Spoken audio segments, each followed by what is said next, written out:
Good morning, everyone. This is Howard Lerner. I'm the Executive Director of the Environmental Law and Policy Center. Thank you for the well more than 100 people who are joining us today for this Environmental Law and Policy Center webinar. Many of you know us, some of you may not. The Environmental Law and Policy Center is the Midwest's leading public interest environmental legal advocacy and eco-business innovation organization, and we work to accelerate clean energy, clean air, clean water, clean transportation here in the Midwest and the Great Lakes states. We are pleased that there is so much interest among school officials, policymakers, clean air, and environmental advocates for today's webinar. At ELPC, we always talk about win-win solutions. How can we do things that are good for the environment, good for economic growth, and good for job creation? And we see the opportunities here to green up school buses through electric school buses as really being a win-win. We've been considering potential uses of VW settlement funds to improve infrastructure and to bring electric school buses to the Midwest. This is a unique opportunity to reduce NOx and other pollution that affects kids' health and also helps advance clean transportation and clean energy markets.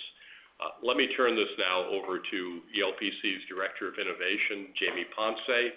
We have an interesting program today. The presentations will be short, focused, and there'll be plenty of time for questions and comments that will be arranged here by everybody.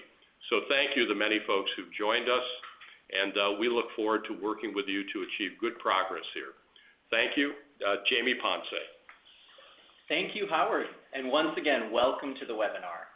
For those of you joining from snowy places, we're glad that you could join this late winter's discussion. For those of you in sunny places, lucky you. We're glad this is a webinar and that no one had to fight the weather to be here.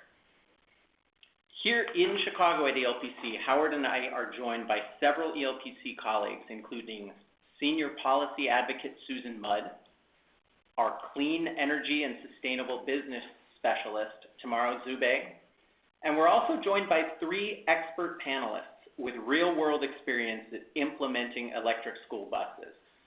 Each of our 3 panelists will provide a little bit of background on the organizations they represent.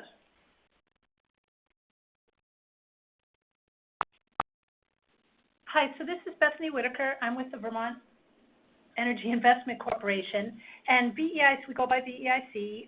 VEIC is a mission-driven nonprofit. We're based in Vermont, but our work is national and in some cases international. And we have a very clear mission, which is to act with urgency to enhance the economic, environmental, and societal benefits of clean and efficient energy for all people. We're probably best known for our role in the energy efficiency sector, and we operate energy efficiency utilities for the state of Vermont, Washington, D.C., and parts of Ohio, and we also provide technical assistance and consulting services in energy and transportation. Our experience with electric school buses comes from a couple of projects, including most recently our role as project manager for a demonstration project funded by the Massachusetts Department of Energy Resources. And I'll be talking about this project more in the coming minutes. And good morning. This is Kevin Matthews from National Strategies. We're a 20-year-old government affairs consulting firm based in Washington, D.C. with offices around the country. Our specialty is we work with for-profit and nonprofit organizations, assisting them in working with state and local governments throughout the country. We cover all sectors of the government entity, so public safety, education, healthcare, technology, and sustainability, as well as others. We work through 3 primary divisions, which is NSI's government markets that helps companies sell their goods and services to state and local governments. Our NSI government relations division works on legislative and policy issues for our clients across the country. And then NSI research does research for a variety of organizations as they look into various state and local government policy issues. Our experience on school buses, which we'll go into greater depth here later today, are around a grant we have from the California Energy Commission on a project that is underway in the state of California, and a recently awarded Department of Energy grant that we're partnering with Bluebird School Bus on, which is launching this week. And hello, this is Sandra Brokema, Director of Corporate and Business Development for Great River Energy. Great River Energy is a wholesale electric generation and transmission cooperative, and we're owned by 28 distribution co-op members across Minnesota and western Wisconsin. We are currently developing an electric school bus pilot program to demonstrate the technology in order to gain firsthand experience and to document performance in our Midwest service territory. Thank you once again, Bethany, Kevin, and Sandra. We're glad that you're able to join us. The goal for today's webinar is threefold. We're looking forward to informing attendees about the Volkswagen settlement opportunity to modernize school bus fleets. We're looking to empower interested stakeholders to advocate at the state level as we move forward in deciding how those VW settlement funds will be used. And finally, we'd like to gauge the need for and interest in follow-up conversations and activities on this topic. To achieve those goals, we'll spend some time covering the background of the problems that diesel school buses pose to childhood asthma and other respiratory illness. We'll turn to the solution of VW settlement opportunities to advance and implement electric school buses. We'll hear from our experts from Massachusetts, California, and Minnesota about pilot efforts that are already in process, and we'll save time for questions and answers among the participants on the call. To submit a question, please use the chat box by clicking on the dialog bubble in the lower left-hand corner of your screen. We'd also like to let everyone know that we'll be sending a follow-up email after this webinar with a copy of the slides and a summary of next steps. With that, I'd like to turn the microphone to Susan Mudd, the Environmental Law and Policy Center's Senior Policy Advocate. Thanks, Jamie. Children's lungs are still developing. Diesel emissions are not what they should be exposed to. Diesel exhaust contains over 40 toxic contaminants, including nitrogen oxides and small particles or soot. The soot is particularly dangerous as they are so small, less than 1/30th the width of a human hair, that they evade the body's natural defenses, such as coughing and sneezing, and penetrate deep in the lungs and enter the bloodstream. Children are exposed to diesel fumes while riding, waiting, and getting on and off diesel school buses. There are now over 675,000 school buses in operation in the U.S., and the average school bus makes 85 stops per day. That's a lot of exposure for children. Asthma, which diesel pollution exacerbates, is now the most common chronic condition among U.S. children, affecting 1 in 10 U.S. children. More than 10 million U.S. children aged 17 and younger have been diagnosed with asthma. Among African American and Hispanic children, the rates are higher. Some urban neighborhoods have rates of 1 in 3 children. Asthma attacks cause hospitalizations and even deaths. These are avoidable with less exposure, proper medication, and education. An obvious solution to this problem is using clean, zero-emissions electric school buses. The main barrier historically to adopting electric school buses has been the higher initial purchase price. The recent VW settlement provides a unique funding opportunity to overcome this barrier. The recent settlements to the VW defeat device scandal involving the sale of over 500,000 cars with NOx emissions 40 times the allowable limits provide a new opportunity to clean up diesel vehicles and equipment, including school buses. The U.S. Environmental Protection Agency and others successfully sued Volkswagen, leading to the creation of a mitigation trust fund, which results in each state receiving millions of dollars. Each state's allocation is based primarily upon the number of cars with the defeat devices sold in the state. Shown on this slide on the right are the totals expected of the allocations for each of the Midwest states. Illinois, you'll note, will get $108 million total. Indiana, $41 million. Iowa, $21 million. Michigan, $64 million. Minnesota, $46 million. Each of the Dakotas, $8 million. Ohio, $75 million, and Wisconsin, $67 million. Tamara Zubey will now discuss the limited eligible uses of this money, which include replacing dirty diesel school buses with clean electric school buses. Thanks, Susan. There are 10 eligible vehicle and equipment categories for state-administered VW mitigation funds, as well as 3 eligible replacement technologies. ELPC suggests using the following criteria to prioritize mitigation investments. 1, NOx reduction, which would include the number of vehicles in a fleet and NOx emissions per vehicle. 2, human risk exposure, which includes the location, hours of operation, and daily routes of a fleet in relation to population density in non-attainment areas. 3, cost effectiveness, being the total cost of ownership over the vehicle life cycle. And 4, anticipated market impact, which is the opportunity to transform and scale a new market considering the existing inventory mix and remaining useful life of the equipment. Using this criteria as an evaluation lens, electric buses stand out as being among the highest impact eligible categories. Within the school bus replacement opportunity, eligible buses include 2009 model year or older Class 4 to 8 school buses, type A through D, and eligible buses must be scrapped. Why go electric? Well, switching to an electric bus eliminates over 20,000 pounds of NOx and over 350 pounds of diesel particulate matter over a 12 to 14-year life cycle. The air quality benefits of an electric school bus obviously outweigh those of a new diesel bus. This means lower human risk and exposure for vulnerable children. Also, the VW settlement presents a unique opportunity to catalyze the market for electric school buses. The opportunity to use VW settlement money towards electric school bus pilots means that school districts would have the time to test the technology now while the purchase price is higher and potentially be ready to purchase when the technology becomes cost competitive as battery prices decline and electric school bus manufacturers reach economies of scale.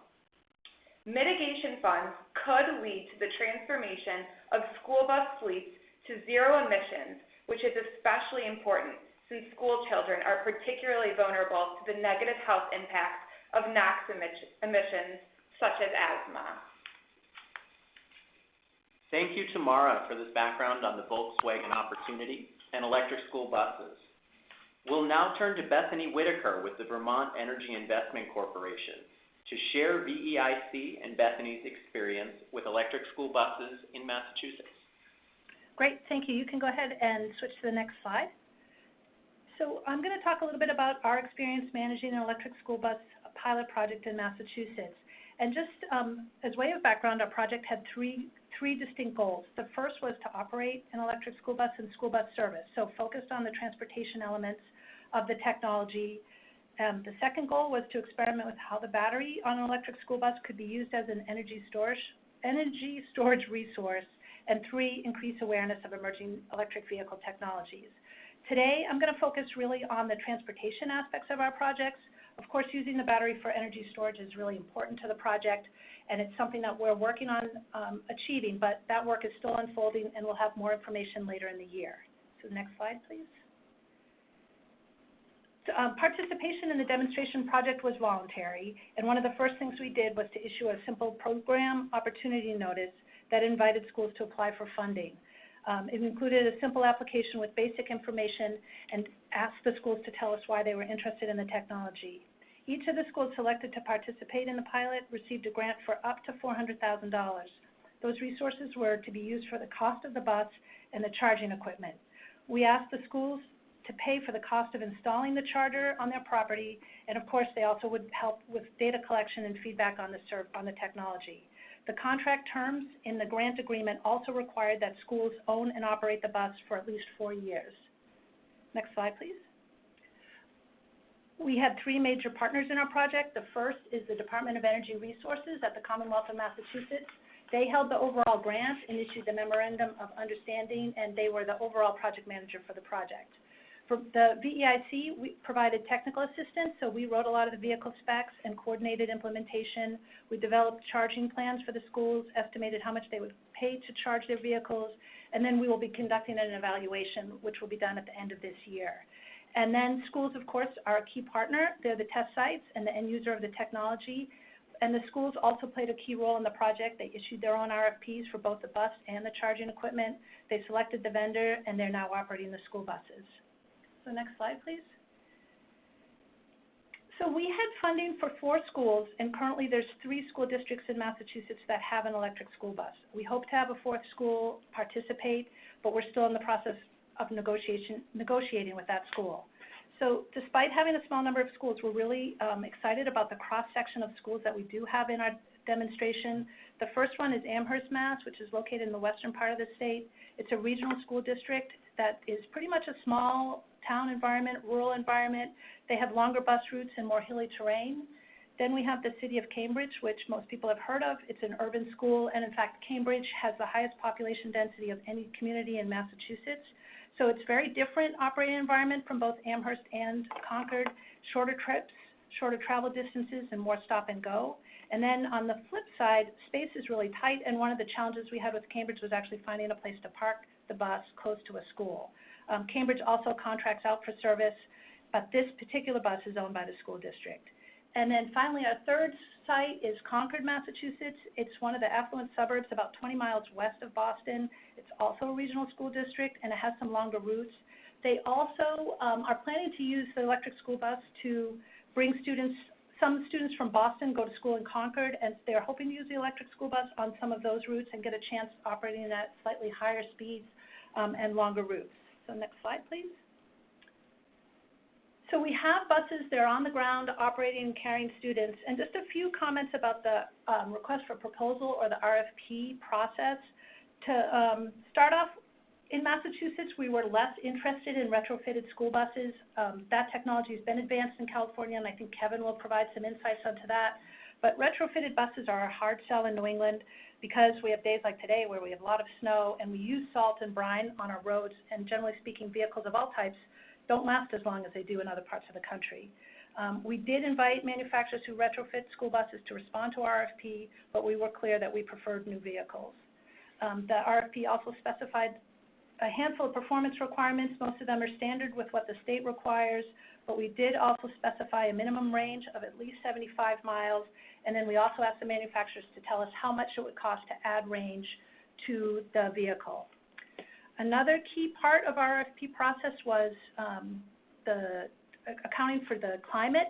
Massachusetts has cold and snowy winters, and the state does set standards for how warm the interior of a school bus must be. And that standard is about that the bus has to be at least 60 degrees inside, even if the exterior temperatures are below freezing. So this standard was part of our specs for school buses. We left it up to the manufacturers to tell us how they could meet this requirement, but we did say that we were not willing to negotiate on range. So they needed to meet both of those requirements. The other key aspect to our RFP was the battery warranty. We requested that the battery retain 80% of its stated charge for 5 years. So that means if we had 75 miles when the bus arrived on site, when it was brand new, we wanted to be sure that it could go at least 60 miles 5 years later. So we went out to bid. All 3 buses ended up purchasing. We all ended up purchasing our buses from Elion, which is a school bus manufacturer based in Quebec, Canada. Elion has experience operating electric school buses in Quebec, so they had been tested in cold weather and in snowy environments. And they still are the only manufacturer of brand new Type C school buses. So they have a lot of experience in Quebec, and then in Massachusetts, our buses were the first Elions to be delivered in the United States. I believe there's a handful more that are going to be delivered in California later this year, or they're already en route. But when we received the buses in late 2016, they were the first Elions in the U.S. All of the buses that we receive have auxiliary heaters. Each of the bus heaters on the Massachusetts buses use diesel pro-heat heaters, but the heaters could be fueled with propane or even CNG. The advantage of the auxiliary heater is that the system's operated separately from the vehicle battery, so it doesn't impact range. but the heaters do create confusion because the buses have a tailpipe, and people definitely ask about that. The buses also have some emissions, but of course the emissions are far less than they would with a diesel vehicle. We're still learning about how the heaters work and how much fuel they consume, but our experience to date is that about 20 gallons of diesel fuel lasts about 20 days of service in the dead of winter, and it hasn't been a super cold winter so far, although we have had some spikes and a few extended periods of very cold weather. So as we'll get some more detail and be able to check across operators to kind of confirm this number. So next slide, please. So as mentioned, we have 3 buses on the road. 2 are actually carrying students, and 1 should start carrying students any day now.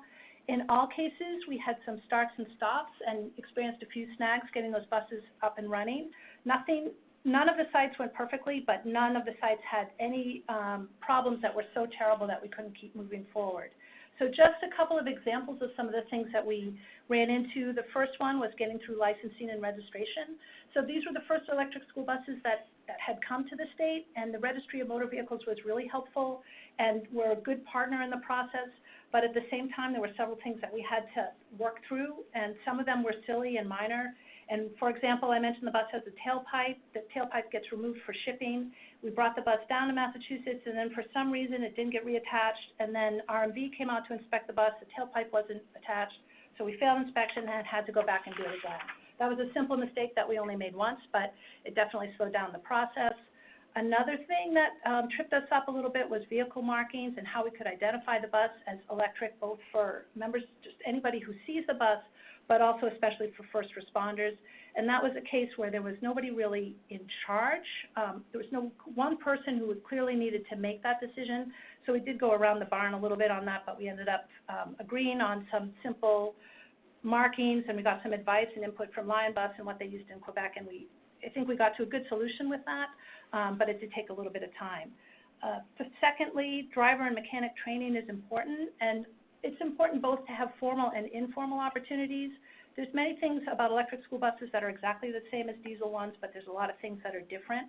And it was important for the schools, or we found it really useful for the schools to be able to talk with each other as they started to implement the buses and put them on the road.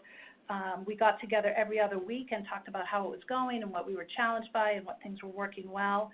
And then the training from the manufacturer was also essential. There was a handful of things that we couldn't quite, schools had trouble figuring out on their own, but were cleared up once they went up to training in Quebec. And then I would also just say that, of course, with any demonstration project or new technology, communication, openness, and patience are real virtues. And there was always things that we had to talk about and work through, but at the end, just having everybody be open and patient was essential. So next slide. And then finally, I'm going to just wrap up by saying that schools have been great partners with this technology, and they're really great partners for a variety of reasons.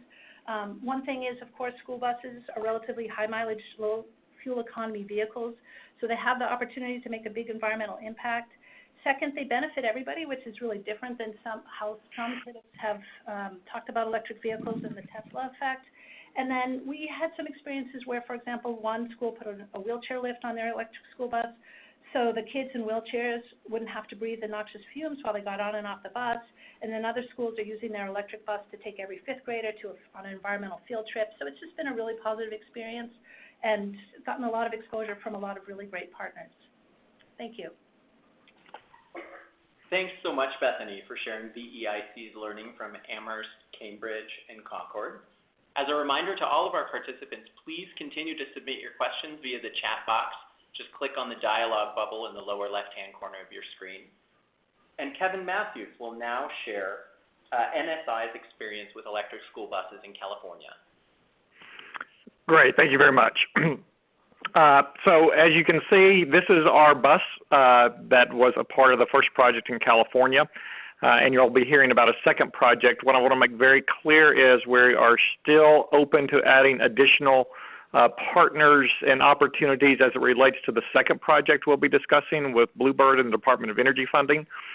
So pay close attention because that project remains open and is not by any stretch of the imagination limited to the state of California. And this is the bus we're talking about in the detail here. It's a 1996 Bluebird International school bus that was retrofitted by TransPower. You can see that the plug pulls into where the battery used to be, the battery access port for the old diesel system, and goes back to the charging infrastructure behind the bus there. Next slide, please. So how did we wind up, NSI wind up in this role of taking a leadership positions as it relates to electric school buses with vehicle-to-grid technology? Primarily, this all came about because our NSI Government Markets Division was working with Bluebird on selling school buses around the country and challenges they were having in certain areas. And then our Government Relations Division was working with a company known as AC Propulsion out in San Dimas, California, as they were doing electric vehicle research and demonstration. And as a side note, if you ever Google AC Propulsion, Tesla, and Elon Musk, you'll actually see how the Tesla car came to exist because of AC Propulsion. It's a very interesting story that hasn't been publicized that much. However, AC Propulsion, what we learned from them was not so much the electric vehicle technology, but the vehicle-to-grid and the ability of bidirectional inverters so that vehicles sitting idle could sell their excess electricity back to the grid, thereby impacting total cost of ownership of an electric vehicle. And that was the challenge that Bluebird was telling us about electric school buses. They knew they could build them, they knew they could meet range requirements, but the costs were too high. And so our two divisions got together and realized there's probably an economic path forward by learning from both of these companies we represented and how to move forward. Next slide, please. So what we did was, in that first phase, as we begin to look at it, is what is it going to mean in terms of making school buses economically competitive with diesel school buses so that school districts can afford to purchase them. And that began to look at the dynamics of the total cost of ownership of a school bus and what it means to incorporate vehicle-to-grid into that. What you see with electric vehicles in general is you have lower operating costs simply because the fuel costs are lower. Electricity on equivalent is about $1.10 per gallon, and that kind of stays pretty constant given time of year and across years, whereas we know diesel fuel can fluctuate quite high and low from where we are in the $2.50 a gallon range, but it's been as high as $4.50 and close to $5 a gallon in California in some economies and sometimes of the year. Then you also have lower maintenance costs with electric vehicles. You have fewer fluid change, there's no oil, there's no transmission, so you have a much lower cost on that. You also have brake savings costs because nearly all electric vehicles have regenerative braking, and so you're using the braking system substantially less from that. One of the stories that Bluebird actually tells is in the mid-90s, they actually built a series of zero-emission school buses using lead-acid technology. Batteries, well ahead of their time, but could meet their range. But they did learn when they looked at the brakes, there was hardly any wear and tear on them, as opposed to the diesel school buses. And then we began to look at the vehicle-to-grid side. What would that mean, and how that would impact the total cost of ownership? And depending on the utility market and the geographic location of the school bus, we began to see numbers that the school buses could earn from anywhere from $5,000 per bus per year up to $20,000 per bus per year. And so when you begin to multiply those out over the years, you can begin to see how the total cost of ownership really gets equal to or less than that of a diesel school bus. Next slide, please. So once we put this on paper and saw the numbers begin to work, that the crossover point of total cost of ownership of an electric school bus was about 10 to 12 years of ownership, and school buses generally run for 14 years, so we saw a real positive outcome in terms of total cost of ownership. It seemed like everybody happened to be from the state of Missouri. Show me. They wanted to see that this was actually the case. We showed it on paper, but hey, get some buses out there and make it work.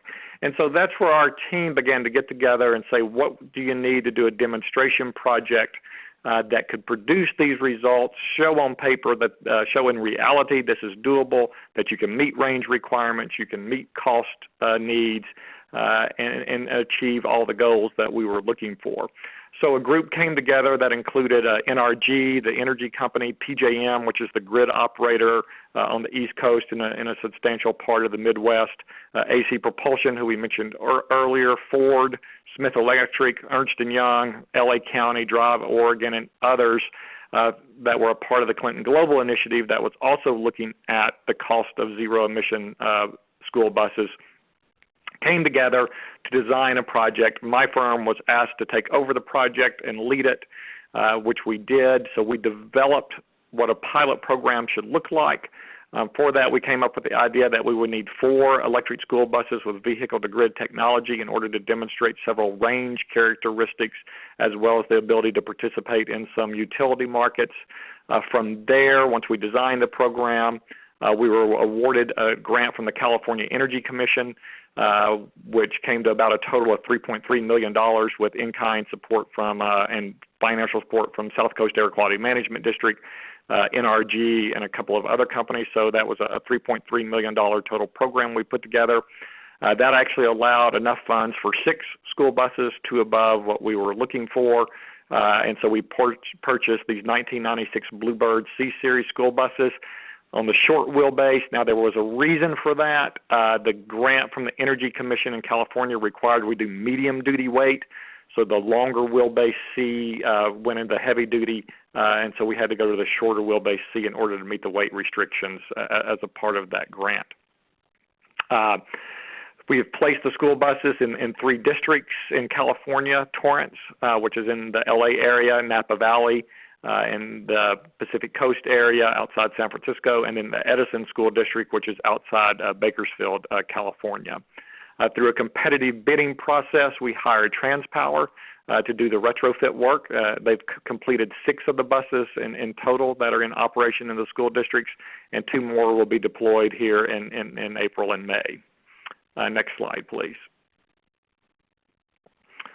So these buses have been running for several months now, collecting data, transporting students, and we're beginning to receive some feedback of what the project is and what we're learning about. As I mentioned, our real-world numbers are confirming that 10 to 12-year crossover point on total cost of operation. Because we are seeing revenue come back from the vehicle-to-grid operations. We are seeing the reduction in fuel, reduction in maintenance.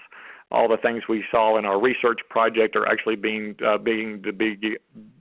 confirmed in the field test. Wanted to point out some of the lessons we've learned that's very important to look at. Retrofitting does have advantages and disadvantages. On the advantage side, the costs are generally lower overall because you're repurposing a school bus, so you don't have to buy the frame and chassis associated with that. But there are disadvantages in that you have to engineer each year, make, and model differently. So you have to design for a 1996 Bluebird C-Series. You have to design for a 1997 Bluebirds because there's just enough tweaks that you just can't go in. So that adds to engineering cost every time you decide to retrofit a certain make and model of school buses.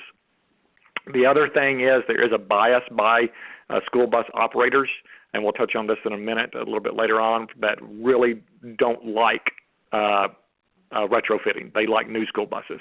East Coast, very clear. Salt is a main issue, as Bethany pointed out, and they're just not capable of being retrofitted. But even in California, where you have none of those weather issues, still there are issues with doors and blinkers and other things that they think are going to be a problem along that way.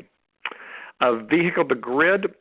Oh, sorry, skipped one. Stakeholder engagement, as Bethany pointed out, is very critical. We have quarterly meetings. Everybody from the school bus drivers to the CA independent system operator, which controls the grid in California, sits at the table, goes through all the issues. Very critical. As we've noted, though, it's always a cooperative experience. You hit a challenge, no one says no, but you find the solution to moving forward and do that. Vehicle-to-grid. It's going to be difficult depending on the market you're in and what you're looking to do. You have to, come up with interconnection agreements. You have to involve the utility. You also may have to involve the independent system operator or the regional transmission organization in your area. Not every state and every utility and every ISO and RTO has developed their policies and procedures for vehicle to grid, so that can be a challenge sometimes if you're the first one to have to work through that. But we're showing the model of how this can work and how you can put it together, and several utilities and ISOs and RTOs outside of the state of California are watching our program, taking the lessons learned from it so that they'll be able to incorporate this going forward.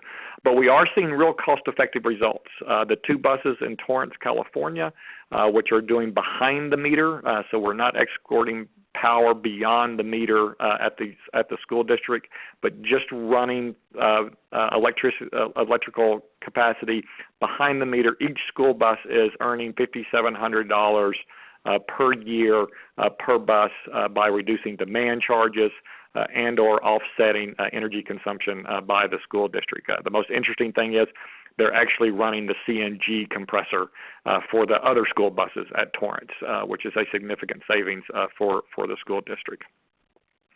And then as we've learned and done the numbers on what we're seeing in terms of range and capability, we're seeing that the current technology, that's as it exists today with these buses, and there have been improvements since then, we would be able to replace 60% of the school bus routes in the United States today using electric school buses. Next slide, please. So from those lessons in phase 1, we've moved to a phase 2 project because we clearly saw the economics were working, clearly learned some lessons about what school districts were looking for, what utilities were looking for, and ISOs. So we approached Bluebird and said, you know, we really need a brand new purpose-built school bus with vehicle-to-grid technology incorporated into it in order to meet the economic impacts of zero-emission school buses. We designed a whole new project related around that, and we'll get into that in a moment. But in December, the Department of Energy awarded Bluebird a grant for a 3-year project to fully develop an electric school bus with vehicle-to-grid technology. It comes to just right about $9.6 million in total for the project. That's $4.4 million from Bluebird, from DOE to Bluebird.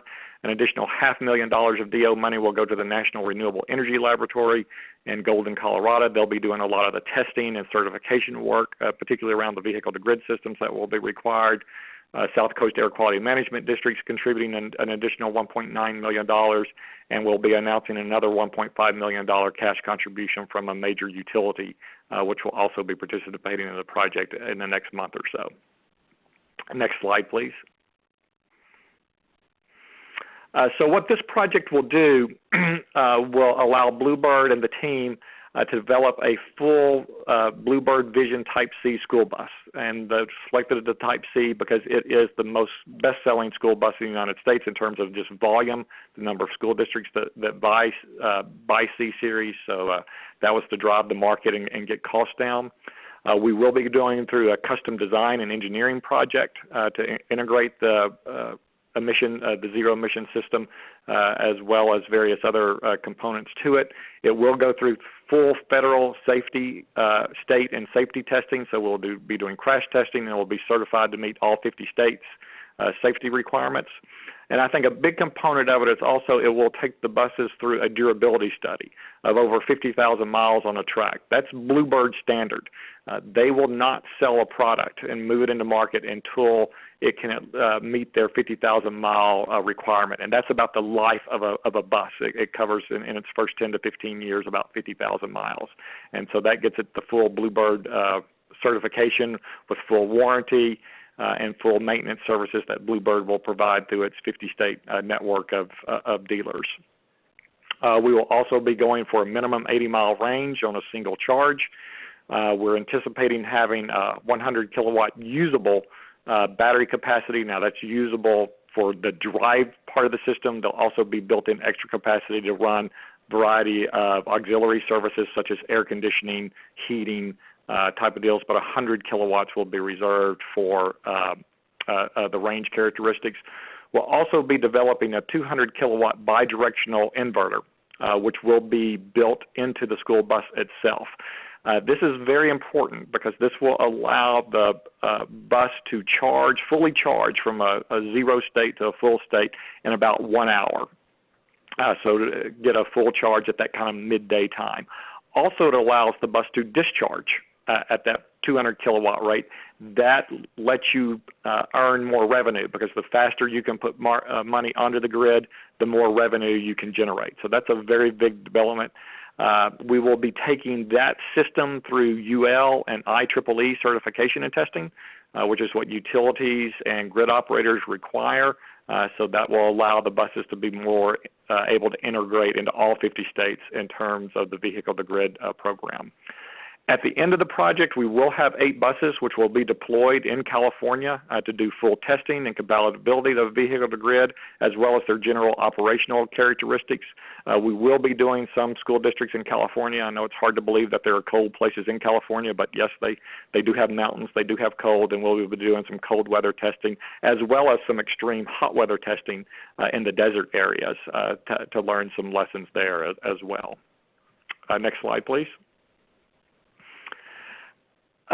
So here, how are we addressing these initial acquisition costs? What's going to be the changes? Because that's what this project is all about. The technology is there. As I said, in the mid-90s, you could even make a school bus go 80 miles on a single charge. It's all about the cost. So these pilots we're running are really showing the economics work and that you can achieve economies of scale with vehicle-to-grid technology as well as the savings. It's also about the participation of the local utility.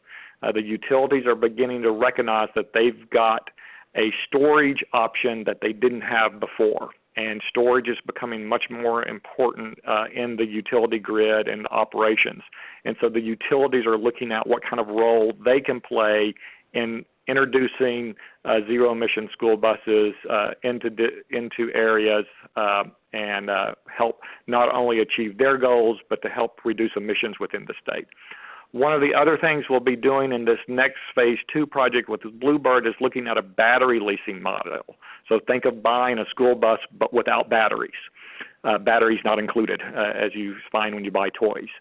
This reduces the total acquisition cost because the batteries are what drive the additional cost of the school bus, but then leasing them back at a much lower rate from an entity that would manage the battery, participate in the vehicle-to-grid activities, as well as looking at the second use capability of that battery once it can no longer propel a school bus.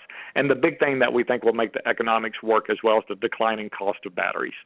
They continue to go down under any model you look at in actual experience. They continue to go down while diesel school bus price actually goes up because of emission requirements that continue to be added to them.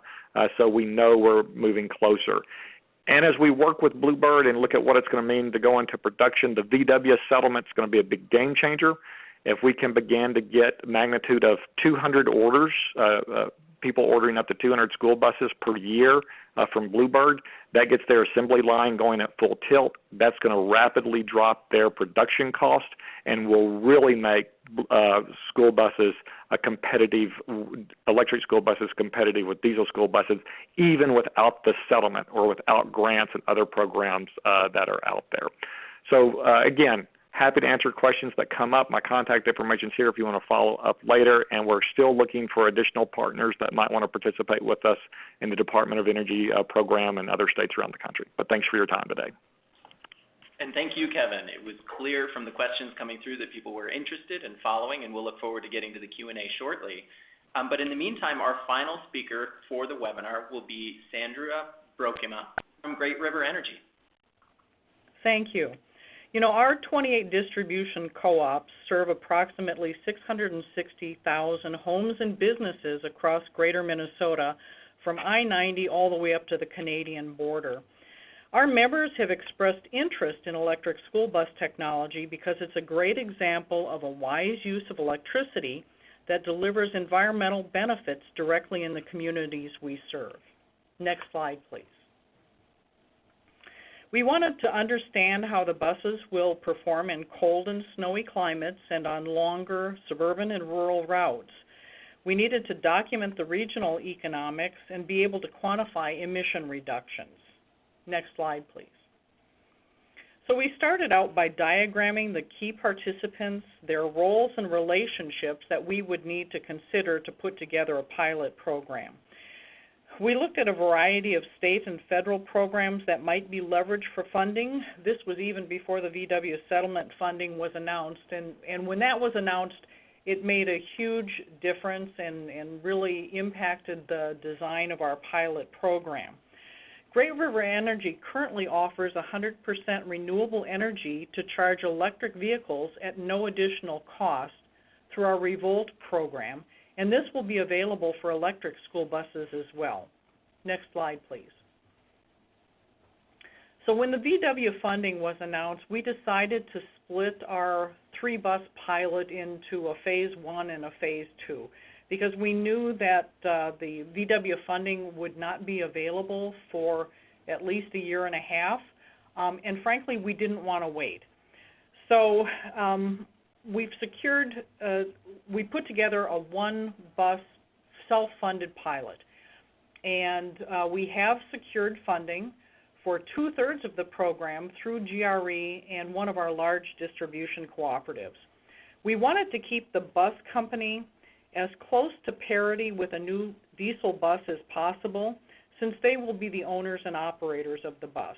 And we're currently working to secure participation of one of the local student transportation providers. We have conservatively budgeted $400,000 for the first Type C electric school bus with a healthy contingency and including the 5th battery pack for a 100-mile range. And virtually all of the options until we understand the actual specifications from the bus company. I think it's always easier to come in under budget than discover a requirement that sends the entire project over budget. So we've got a healthy budget to start with. Next slide, please. So phase 2 is for buses 2 and 3 that will rely on a significant grant funding to help subsidize the participation of small rural co-ops and their student transportation providers. We've designed a strong 50% cash match for the overall 3-bus pilot. We want to demonstrate the technology up north in more extreme climate and rural route distances, as well as southern Minnesota and suburban routes closer to the Minneapolis-St. Paul area. We understand that VW settlement funding will not be readily available until 2018, and that there will be intense competition for that money. We believe that funding a variety of emerging technologies across the state is the most prudent use of VW settlement funding. Thank you.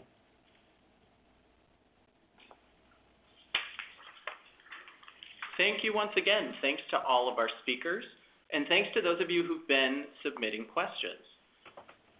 Though we may not have time to cover everybody's questions that you've been typing into the chat box, we are tracking them, and we look forward to beginning an important conversation today and then following up in the days and weeks to come. We've had several questions about the Volkswagen settlement process, including which school buses are eligible for VW funding. We've had questions about who administers the VW funds at the state level across the Midwest and elsewhere. And we had a question on the status of the VW settlement in Midwest states. And for those questions, I'd like to turn to Susan Mudd from the LPC. Thanks. In terms of which school buses are eligible, under the terms of the VW settlement, buses that are 2009 engine model year or older are all eligible. There is also a provision for buses from 2010 through 2012 if your state required or requires upgrades of 1992 to 2009 model year by the time of the mitigation action. Our check with EPA's regional office here turned up no states in our region that have already required upgrades of the 1992 to 2009 model engine year buses to date. But if your state chooses to add that requirement before the mitigation action, the 2010 to 2012 buses would also be eligible. In terms of where things are in terms of state and which agencies are administering the mitigation trust fund actions, according to the settlement, the governor of each state must certify and then nominate the lead agency for the individual state. So that will determine which agency in your state will be making the decisions about the allocations.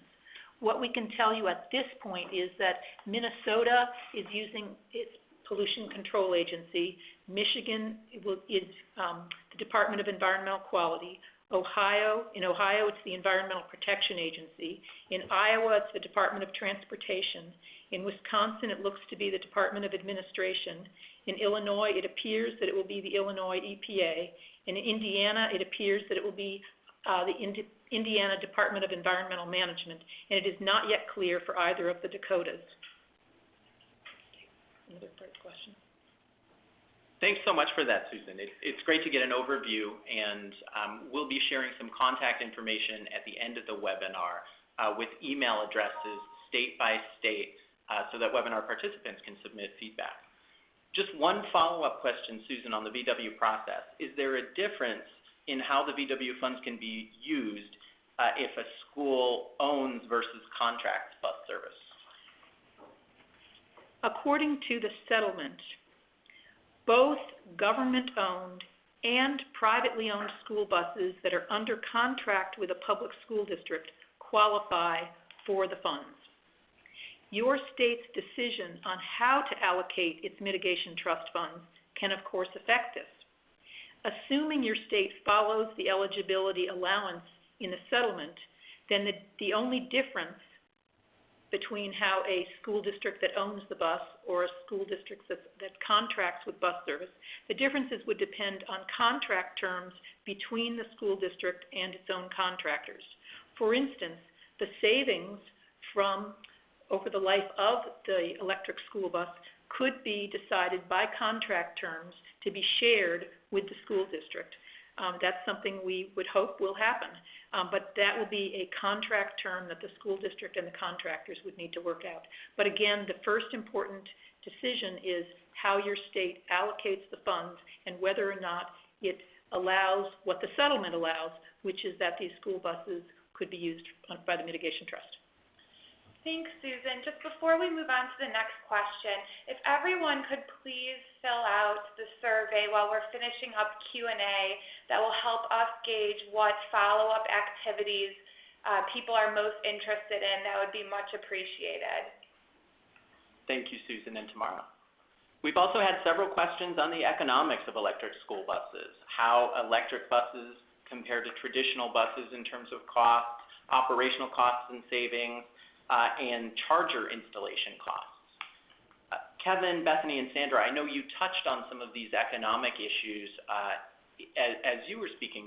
Would you mind giving us just a quick recap of the highlights of the economics behind electric school buses as you've seen them in your pilots? Sure, this is Kevin. I'll start off. As I mentioned, we are confirming through the first phase project in California, we're seeing a 10 to 12 year payback period as compared to diesel. So when you come to total cost of ownership, that is coming in line. That includes running numbers for installation of the charging infrastructure. That also includes numbers to replace the battery pack at the 8 to 10 year point, which is when most estimates show that you may need to replace the battery pack. So that's a very conservative number that includes a great number of factors associated with it. The charging infrastructure cost varies greatly. In some situations, the utility will actually cover that as a part of their commitments to do other programs. But it can be, if you do simple charging, as low as $2,500 per unit you're installing, up to $10,000, $12,000 if you do full vehicle to grid with some additional protection requirements that might be required by the utility. But we calculate all those costs into our total cost of ownership figure. And this is Bethany. I can just add a little bit of information about what we experienced in the past. And so our data is younger than some of the stuff that Kevin has. We bought chargers for these were simple level 2 chargers, those cost between $2,000 and $3,000. The cost to install them varied a lot, and that really depends on your unique situation. Even the 3 schools, they all had really different costs. Some were able to do it cheaply for a couple of $1,000s, and some spent closer to $10,000. Our initial data with the economics, both for mapping out vehicle to grid and vehicle to building savings, are a little bit different. As Kevin mentioned, they vary a lot by market and how electricity is charged to the school at that site. So even the same utility can have a different rate structure at each school. So I think a lot of that is unfolding, and we certainly haven't been operating our buses long enough to know how much they're going to save on operating costs. But generally speaking, yes, fuel costs are lower. And this is Sandra Brokema. I would just say our numbers align with what both Kevin and Bethany have indicated. And this is Kevin. I want to add one more thing around cost. If you are considering doing a zero-emission or electric school bus, and you're redoing your school bus yard now, or you're going to do it in the next few years, run conduit. Regardless if you're going to install, it's cheaper to run the conduit when you're doing a maintenance, repaving your school bus parking lot. Your utility can help you, show you what to run, where to run it. You want to run one to at least each bus. But do that now when you're doing a maintenance operation or a redo or building a new yard, much cheaper than going in and cutting in later. So even if you're not going to buy a zero-emission school bus in the next 2 years, but you're going to do work, install the conduit. Thank you, all three of you, for the additional information there. We've also been having questions about the alternatives to electric school buses and people wanting to understand how electric buses stack up against other engine technologies like diesel particulate filters or new liquid diesel exhaust engines or other fuels like compressed natural gas or propane. For our panelists, did you consider other technologies, and how did not just the economics but also the environmental impact of other engine technology and other fuel sources impact your pilots? So this is Kevin. I'll try to cover that real quick. But the Clinton Global Initiative and their original cost analysis did look at all of those. The big factor is zero emission. So if you want a purely zero emission product, you have to go to a battery electric system or hydrogen somewhere. And if you figure out the true exposure of the cost of health impacts and things like that, it clearly weighs it in favor of zero emission. CNG remains to be an expensive product simply because the installation of the filling stations and that is very expensive and very time consuming. Only about, I think, 1% of buses sold right now in the United States are CNG. Propane is a very viable option. Bluebird sells a significant number of those every single year because it's much lower to install the propane cost. System to fill it, and propane fuel can remain at a much lower cost for filling. When you do the total cost of ownership equation, excluding children's health and health protection issues, you still run about the same. Zero emission and propane run about the same. When you add in children exposure, again, zero emission is clearly the winner. Thank you once again to all of our speakers. As we near the bottom of the hour and the conclusion of the webinar, we'd like to begin the transition from information to action. So a first step in that process is that very brief on-screen survey question that dozens of you have responded to. We'd like to gauge your level of interest in follow-up activities. And a next step will be a follow-up email from ELPC. We'll be sharing the presentation document as well as a recap of what you can do to take action. And finally, our goal in beginning this conversation is to equip and empower stakeholders across the Midwest to participate actively in your state VW settlement administration processes. On this final slide on screen, we've listed contact information for 9 Midwest states, as well as the deadlines for public input in states that have established that process. We hope that you found this webinar to be engaging and informative and motivational.